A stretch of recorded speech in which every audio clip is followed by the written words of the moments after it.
Okay. I just uh I just basically I'm not gonna call it a waste at all. Definitely not gonna call it a waste. Whenever I'm doing this kind of stuff, I never want to call it a waste because I don't feel like I'm wasting um my time. Um but um there was a post on Reddit on our Pagan that I uh browse a lot, and I've learned so much uh from reading on our Pagan, and I thought it was a very like good post. And it says, "I'm a Christian and I want to ask something." And they go on to say, "I've been a Christian for a year and have developed an interest in exploring other re- religions. Uh, I have had the chance to talk with people from various faiths, including Judaism, Islam, Hinduism, Buddhism, and others, but I have yet to talk with someone who identifies as pagan." And they go on to say, I hope that it's not like offensive, um, and that they have yet to talk with someone in real life. And they say, I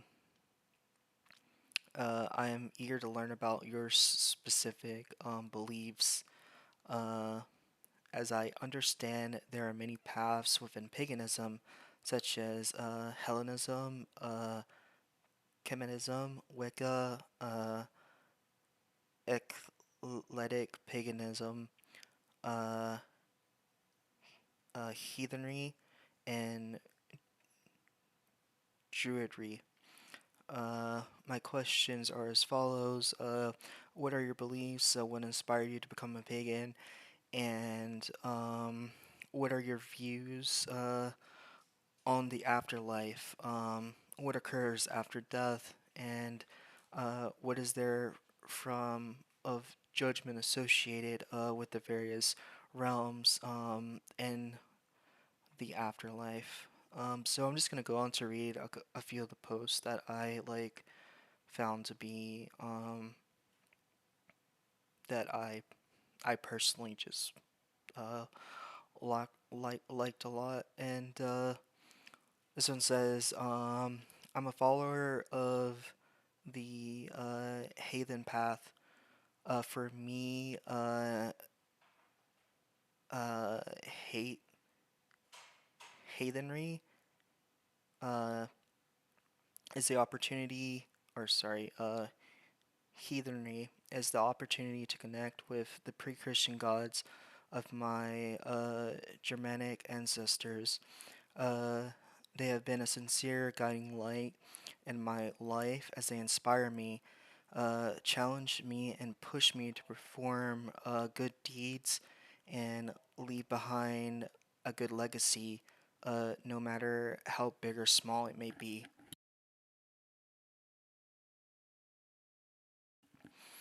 The inspiration for me to become part of the contemporary Germanic pagan movement is a lifelong search for the roots of my Dutch culture.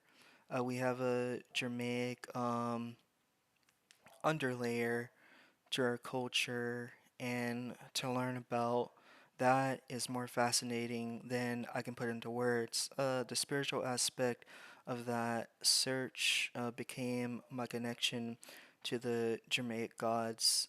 Paganism allows me to do so. Now, even though I want to understand the roots of the Germanic pagan uh, underlayer of the Netherlands, I also know that they weren't just worshipped in my area. Many of them were also worshipped in Scandinavian peoples, and their myths are currently forming my understanding to them, mostly found in the uh, Poetic Edda or the Prose Edda. And if you have never heard of the uh, Poetic Edda or the Prose Edda, please like go and like search it because it's it's pretty good. Um, one is based. I know this that one is based on one is like based by like Christian beliefs, so it's kind of like things twisted around a bit for the beliefs of Christianity, and one is just um, to the uh, pagan gods. Um, but we will likely be mostly judged by our descendants. Mm, I mean, it's true. Uh, I believe that we, I believe that we all by our actions influence the web of fate in our small ways, and our descendants will certainly know what we done and why. As Allfather Odin stated very clearly in the uh,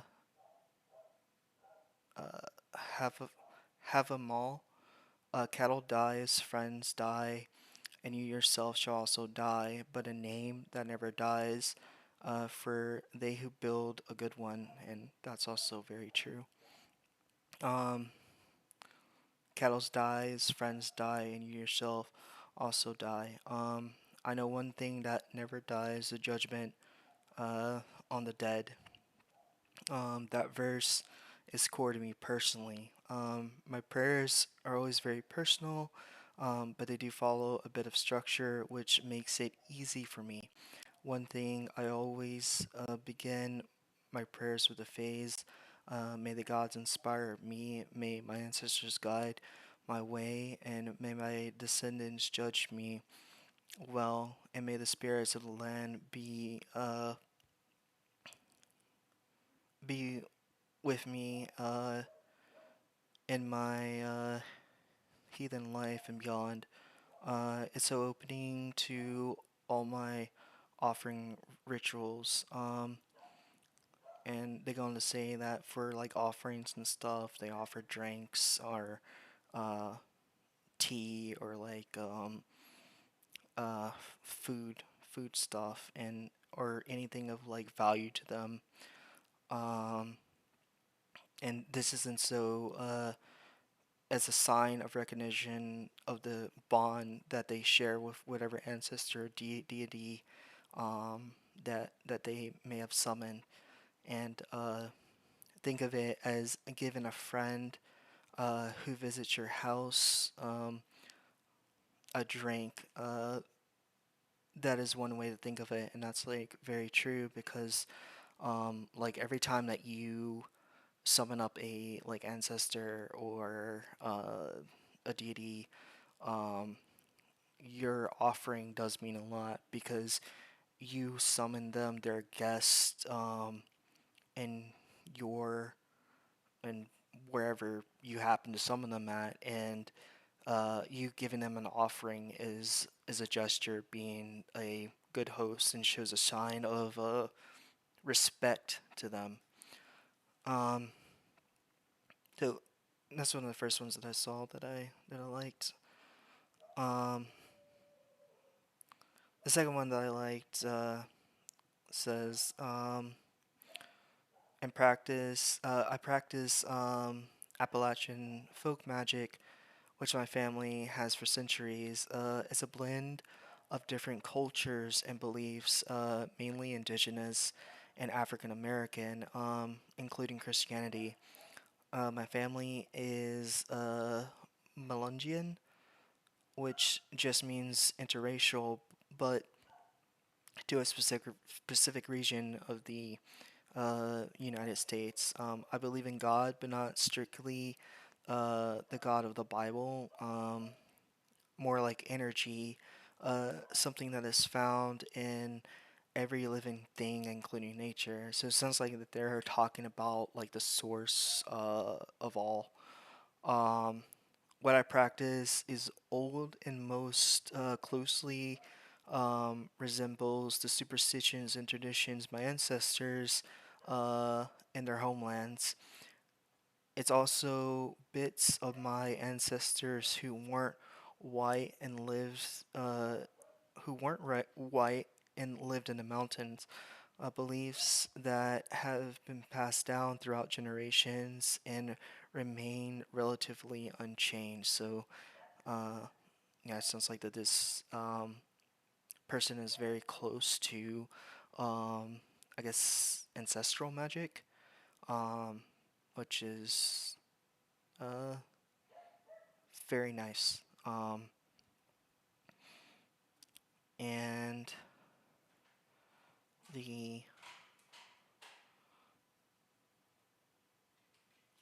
the next post, um, this person says, "I'm a heathen. I was drawn to this path after 16 years of unhappiness in Christianity, which I can completely relate to that. 7 years as an atheist and 5 years of soul searching in Judaism. I had some incredible dreams and experiences that opened my eyes to this path. I fell out of love with God, Jesus, and the Bible, and was looking for a new place to hang my hat, so to speak. Generally, there are three places you could end up when you die, and this is just talking about their belief in the afterlife. Um, Valhalla uh, and uh, Folkvan uh, are for those who die in battle. Helheim, no relation to hell, is where everyone goes. There is no judgment. I may be forgotten. I may be forgetting one other realm. I believe in the Norse gods. Um, uh, we don't have a holy book. The Eddas are the closest thing we have to scripture, but they were written by Christians looking to write down their pagan history. So there's an obvious bias in the writings. Praying is quite simple for me. I know some pagans don't like it because of religious baggage, and this is something that I find myself having the struggle with, or not really like having the struggle with, but more like not wanting to do. Um, because I used to be part of a religion that called themselves Christianity, but I don't like. I've never like agreed with how that religion prayed, and like reading, um, I know some pagans don't like it because of religious religious baggage that they may have. So like it was like a very like strict way that you had to pray. Not strict as in like you had to be at like a certain place, but strict as in you must do the same body gestures every time you pray. And that's something that I never really did agree with because since like being a like teenager and venturing into paganism, not really knowing what I was doing or anything. Um, since then and going forward, I've have randomly at times found myself just, you know, saying random things, doing random little dances, um, at random times, but at that time, absolutely felt like that I had to do it. Like, not that resisting wasn't an option, but um, it might not be such a good idea to resist because this is just whatever given time I have to like express myself to a deity. Um, and the thing that I liked about the thing that I like about it the most is that it's random, and it still happens to me. Um, but I've always like viewed that as like a thing that I'm doing something for myself in the future that absolutely has to be done so I can progress in whatever thing I'm doing. And also um, looking up to like the moon, which is something I like to do a lot before I got hurt, and then like hurt to like stand for a while was like when I used to walk my dogs at night. I would go out uh, more so not to walk the dogs, but more so just like look up at the moon and like express whatever was like on my mind, or whatever like heaviness I felt, or whatever I happened to be going through at that time. um, and like it really got me through a lot of things, and it felt more of like a natural thing to do, and not forced like praying the way that I was taught. Felt so forced and felt so um, more like a mandate than this is something that you naturally do to like express yourself type of thing.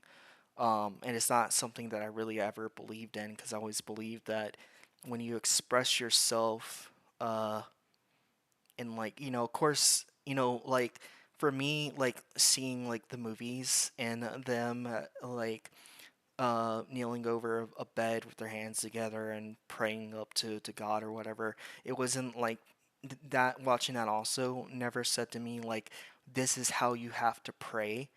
It's that you do this as a form of to express yourself. Um, and so when you express yourself, or when you need to express yourself, you can do this as a way to express yourself. You can do this as a way to uh, relieve stress, celebrate, mourn, grieve. That's, it's not so much in it being in the gesture and standing there for the whole time, but it's like, or sitting there for the whole time, being locked in that state. It's more of a, you know, expressing myself to whatever deity I believe in um, is is important. It's an important thing that like you need to do in life, and at like certain times, and that's kind of more or less how I look at praying for me. I don't really look at you have to stand a certain way, or your head has to be in like a certain position or whatever. And when I used to do that, when I used to practice Christianity, I used to do that not because I believed in it, but more so because everyone else around me was doing it. So, you know, I guess this is just what people do when they're like around each other.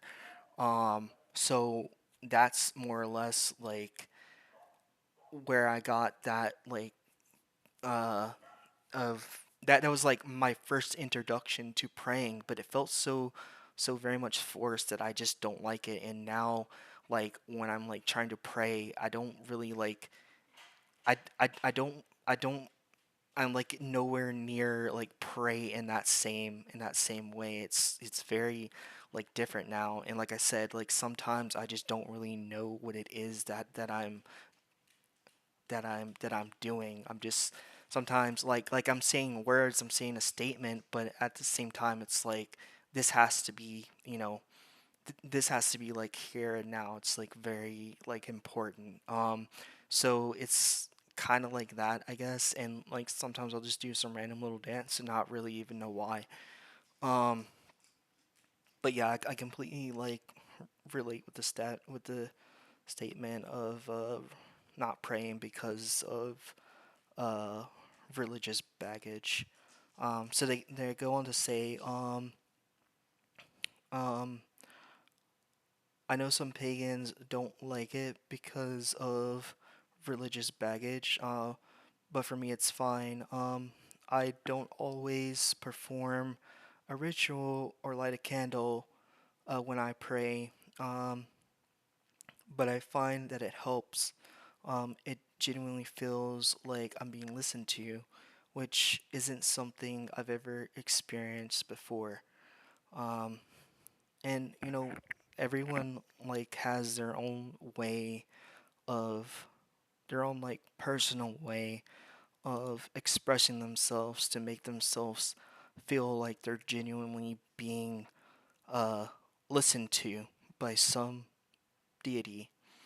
Um so yeah, and I'll go ahead and say, more or less like what I believe um um in this video.